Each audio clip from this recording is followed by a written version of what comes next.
Welcome to Hibbert Health. Dr. Hazan, thank you for joining me today. My pleasure. I would like to introduce Dr. Hazan. She is a medical doctor specializing in gastroenterology.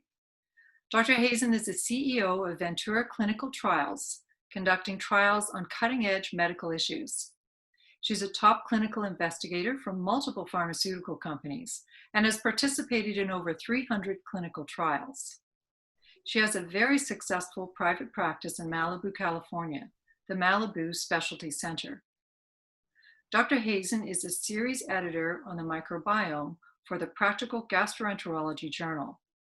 She is a frequent speaker at the World Congress of Digestive Disease and several other internationally renowned congresses.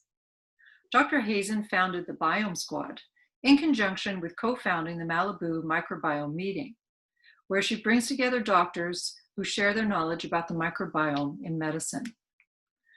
Dr. Hazan is the founder and CEO of Progenabiome, a genetic sequencing research laboratory with a focus on understanding the clinical implications of the microbiome. She has over 42 ongoing clinical trials and 6 COVID-19 studies validating testing, prophylaxis, and treatment protocols for the novel coronavirus. Her lab was the first lab to find the whole genome of SARS-CoV-2 in 100% of infected patients' stools. That's the full genome of the COVID-19 virus. Dr. Hazan, this is fascinating. Can you please share with us your knowledge of the microbiome and most definitely how it relates to COVID-19, the trials and the studies that you're participating in right now? Thank you. Thank you for having me. It's a pleasure to talk to you and love your show, your podcast. It's awesome. I think for me, what happened is, as you said, the Malibu Microbiome meeting was supposed to launch in March 2020. And because of COVID-19, we got pushed back and postponed. And so Dr. Barotti, who is the pioneer of fecal transplant, and Dr. Stolman and Dr. Colleen Kelly and all these doctors were supposed to all meet in Malibu in March. And so Dr. Barotti and I, because the meeting was not happening, we changed our focus on meeting and our fecal transplant work, especially of Crohn's disease, onto COVID-19. And we said, well, who better than the two of us? Here I am, a woman who has put so many clinical trials and so many products to market. And Dr. Barotti has put so many patents as to pharmaceutical companies to create products, and also was behind the whole H. pylori treatment with his therapy, where he used a combination therapy. And I have to say, his methodology, his work, the way he looks and sees medicine as an art, as a outside the box, being a cowboy to, we just got to fix the problem and we just can't use one pill. It really was an inspiration for me earlier on. And what happened is I took on that knowledge that he had. And I said, you know what? I bet you this is like H. pylori, this virus. Why don't we start thinking of viruses like we have treated H. pylori or we have cured C. diff? Think about it. H. pylori is almost disappearing. Certainly we've saved thousands and millions of lives of people with H. pylori therapy. And also C. diff. How many thousands and thousands of people have we saved that were dying from C. diff? And when we performed fecal transplant, where we take stools from a healthy donor and put it in a C. diff patient, the patient got cured. So what do we do when we do that? We don't give it one pill. We give it multiple bacteria. We say, you have C. diff. We're not going to give you a vancomycin because it doesn't really work. We're not going to give you flagyl because it doesn't really work.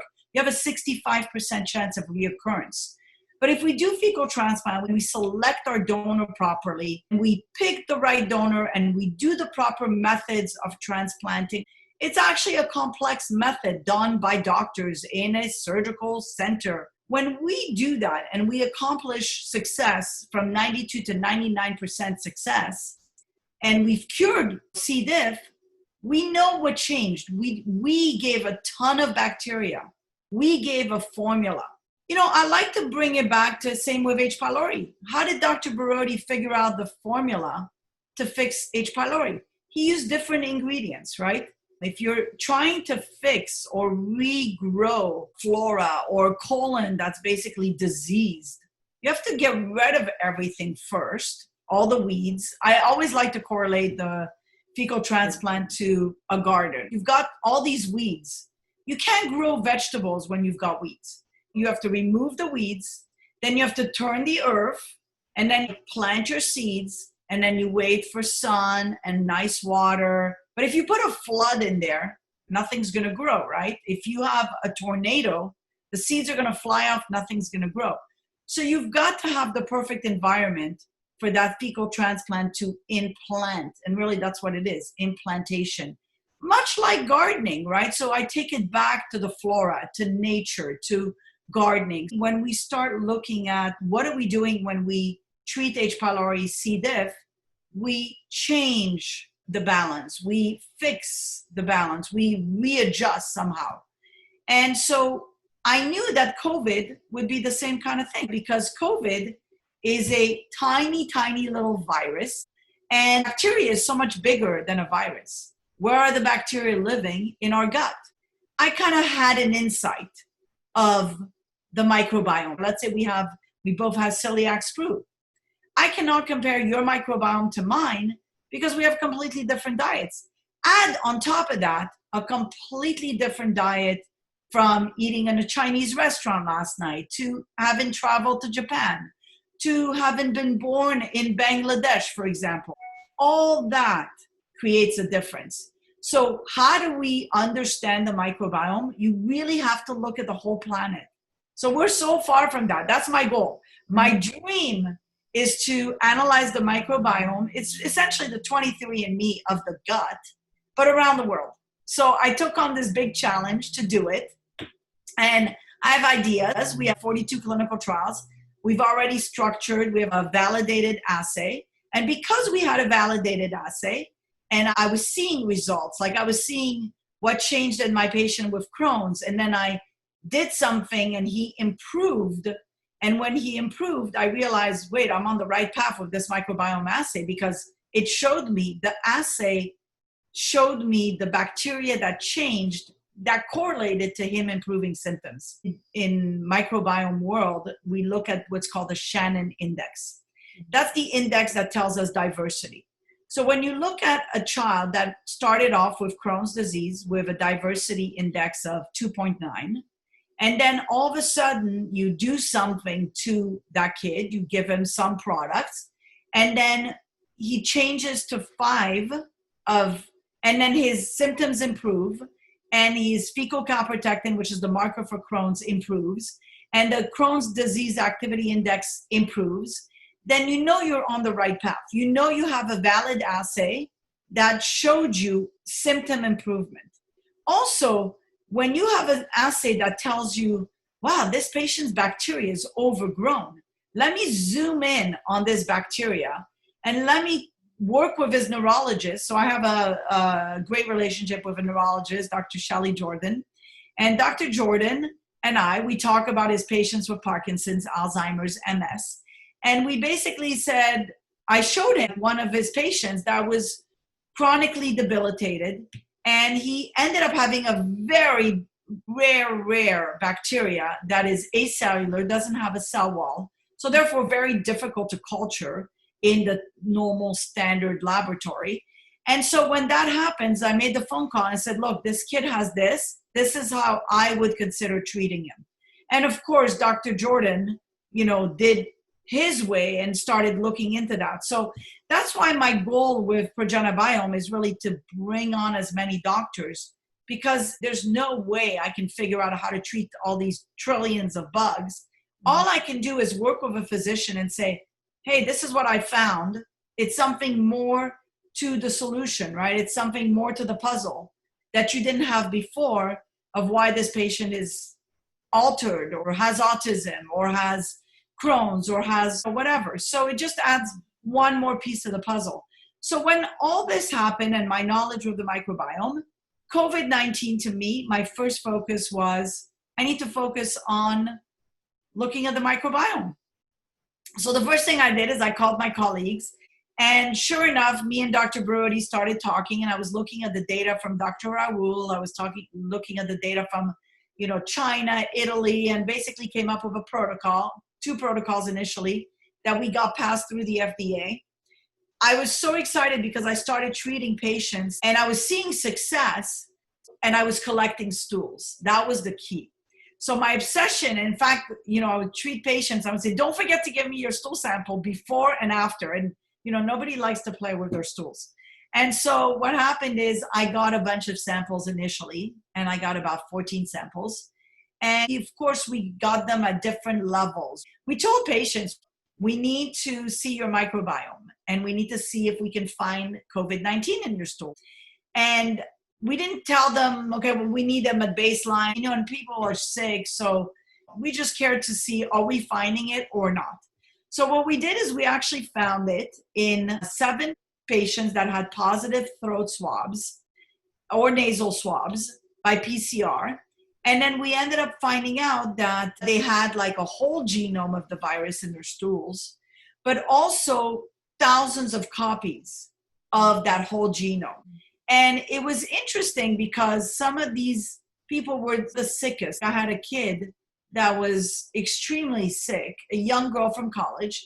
And so it was interesting to see the correlation of her sickness with what's going on in the microbiome. And it was also interesting to see the amount of virus we picked up. Of course, the problem with the assay is it's a genetic test, right?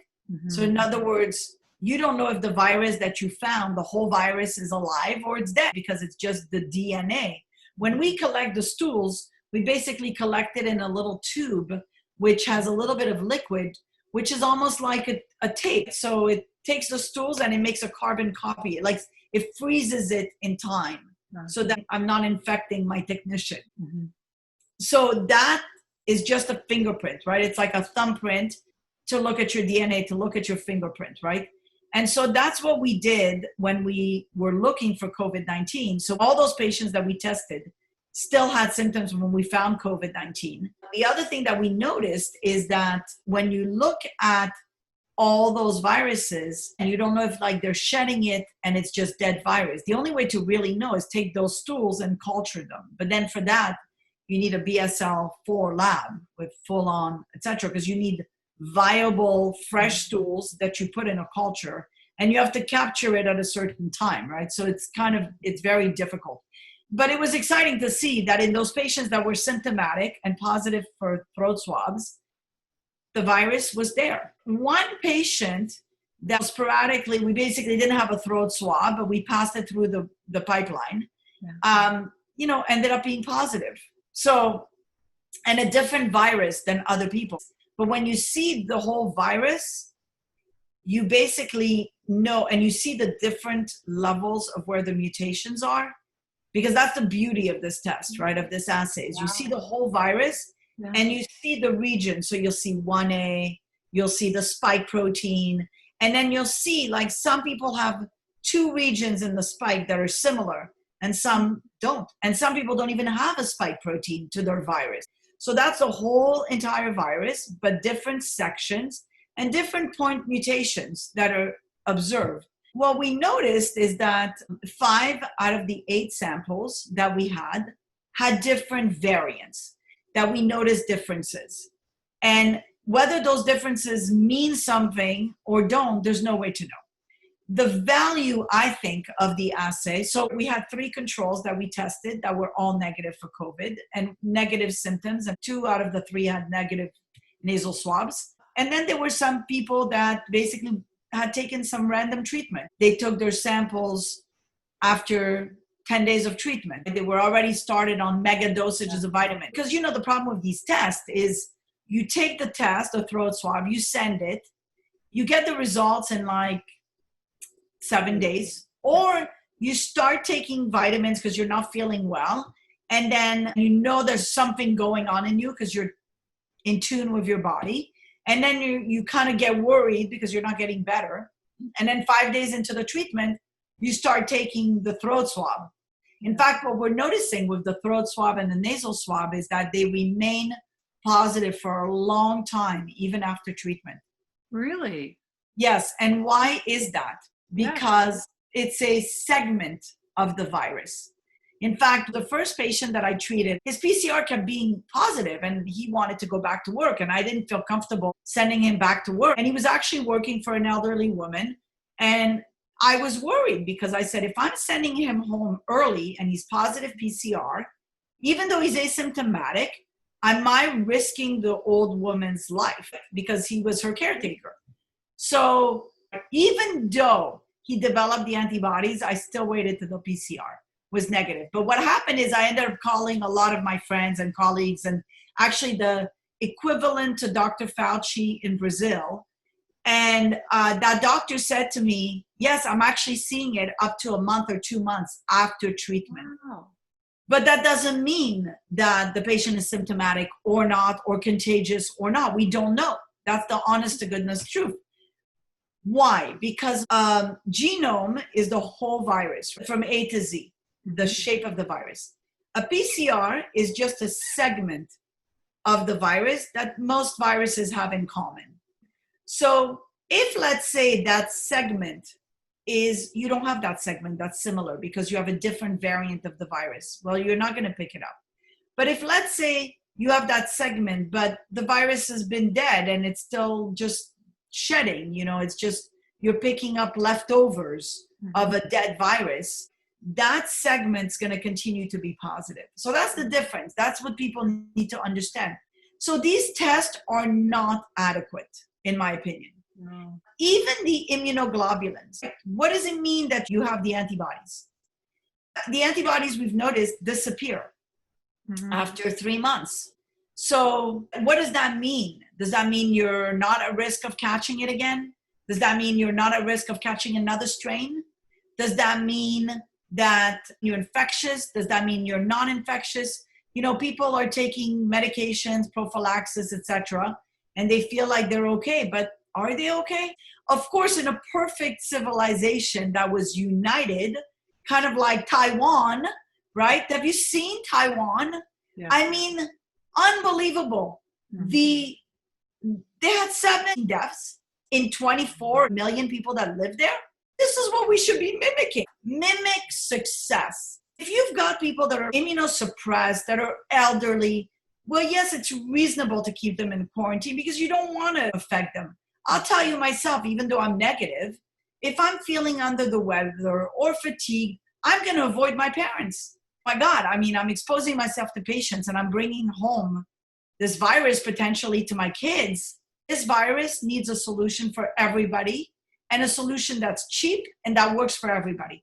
That's the bottom line, because you are not going to start giving monoclonal antibodies or biologics to everyone. Not everybody can tolerate them. The solution is understanding why some people are dying from COVID and why some people are asymptomatic. Where are the answers? In the gut. Why in the gut? Because your gut is your immunity. If you stretch out the small bowel, which contains, by the way, ACE2 receptor where the virus latches on. So that's what also told me to look at the bowels, because I knew that, yes, the virus latches on to these receptors that are called ACE2 receptors. And where is the biggest body of ACE2 receptors? Your bowels. So I knew, when you're sleeping and you're sick, your secretions go from the back of your throat into the bowels. Eventually, it lives somewhere in the gut.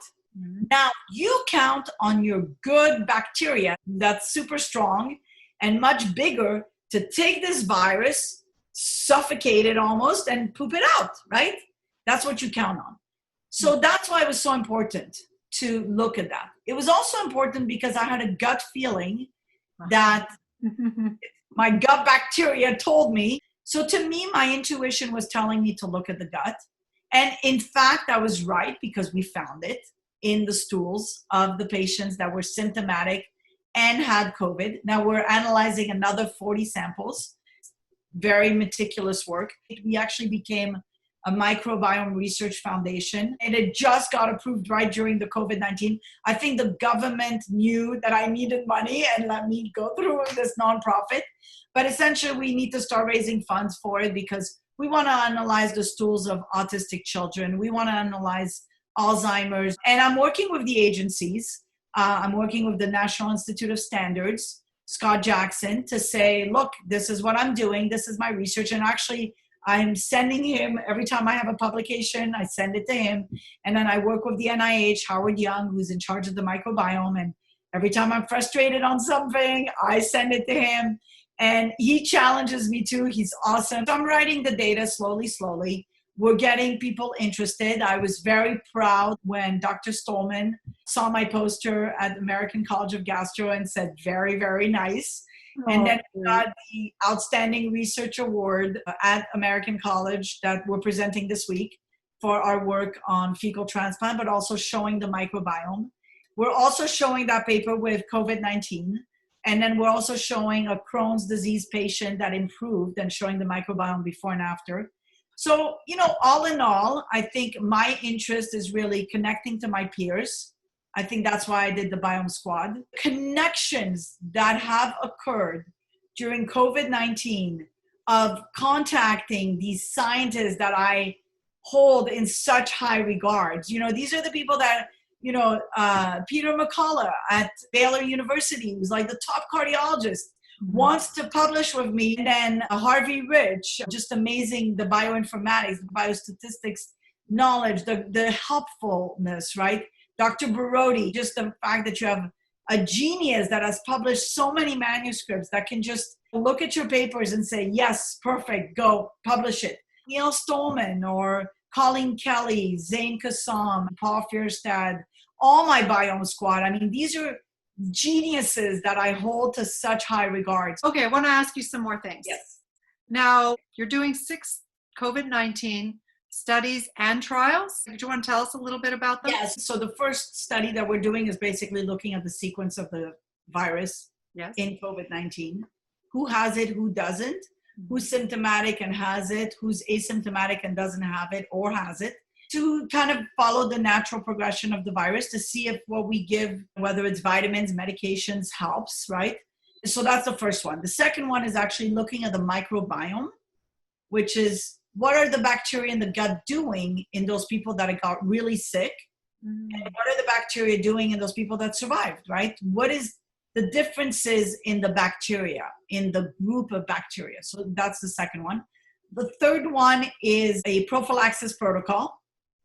So I put on 2 protocols on clinicaltrials.gov on April 2nd that got approved by the FDA early on. We were number 4 on clinicaltrials.gov. So one of them, the first prophylaxis, is the hydroxychloroquine and then the vitamins combo.